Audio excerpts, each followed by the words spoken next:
વિરામ બાદ આપનું સ્વાગત છે। હવે વરસાદને લઈને સમાચારો પર નજર કરીશું। સુરત જિલ્લામાં જામ્યો છે વરસાદી માહોલ અને વીજળીના કડાકા ભડાકા સાથે ધોધમાર વરસાદ વરસ્યો છે। ભારે વરસાદને પગલે ઠેર ઠેર પાણી ભરાયા છે। સુરતના વેસુ વીઆઈપી રોડ પર પાણી ભરાયા છે। સતત પડી રહેલા વરસાદને કારણે રસ્તા પાણીમાં ગરકાવ થયા છે ને ભગવાન મહાવીર કોલેજથી ખાટુશ્યામ મંદિરનો રસ્તો પણ સંપૂર્ણપણે પાણીમાં ગરકાવ થઈ ચૂક્યો છે। લોકોને અવરજવર કરવામાં હાલાકી પડી રહી છે અને રસ્તાઓ પર જાણે નદીઓ વહેતી હોય તેવા દ્રશ્યો સર્જાયા છે। વિઝિબિલિટી ઓછી થતા જ સાંજ પડતા જ વાહન ચાલકોને હેડલાઇટ ચાલુ રાખીને વાહન હંકારવાની ફરજ પડી છે અને સતત પડી રહેલા વરસાદના કારણે સુરત જિલ્લામાં અનેક રસ્તાઓ જે છે તે પાણીમાં ગરકાવ થયા છે।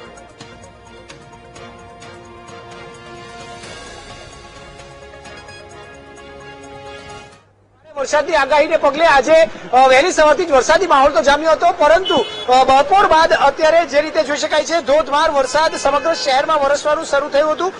ખાસ કરીને સુરતના ઉધના નવસારી રોડ પર અત્યારે જોઈ શકાય છે ગોઠણ સુધીના પાણી ભરાઈ ચૂક્યા છે। એક તરફનો જે આખો રોડ જે છે તે 1 થી 1.5 કિલોમીટરનો આખો રોડ પાણીમાં ગરકાવ થઈ ચૂક્યો છે। અત્યારે સુરતના આ ઉધના ડેપો એટલે કે ઉધના બસ સ્ટેશનથી લઈને નવસારી તરફ જતા દક્ષેશ્વર મંદિર તરફ સુધીનો આખો જે રોડ છે તે આખો પાણીમાં ગરકાવ થઈ ચૂક્યો છે। જોઈ શકાય છે આ ગોઠણ સુધીના પાણીમાંથી વાહન ચાલકો જવા માટે મજબૂર થયા છે અને તેના કારણે ક્યાંક ટ્રાફિક જામ પણ સર્જાઈ રહ્યો છે, ટ્રાફિકની સમસ્યા પણ સર્જાઈ રહી છે। અત્યારે જોઈ શકાય છે મોટા વાહનોથી લઈ નાના તમામ વાહનો જે છે તે આ ગોઠણ સુધીના પાણીમાંથી જવા માટે મજબૂર થયો છે।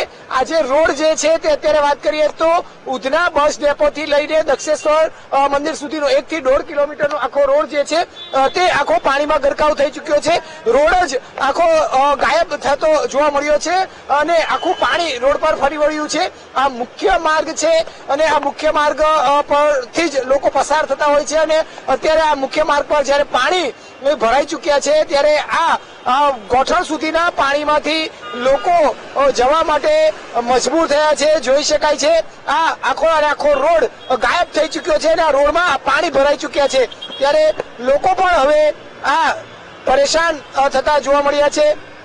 બીજી તરફ હવે જે કેટલાક સુરત મહાનગરપાલિકાની ટીમ એટલે કે કર્મચારીઓ અહીં પહોંચી રહ્યા છે અને જે ગટર એટલે કે ડ્રેનેજના જે ઢાંકણા આવે છે તે અત્યારે ખોલા કરીને આ પાણીનો ઝડપથી નિકાલ થાય તે પ્રકારના પ્રયત્ન ફરી એક વખત શરૂ કરવામાં આવી રહ્યા છે।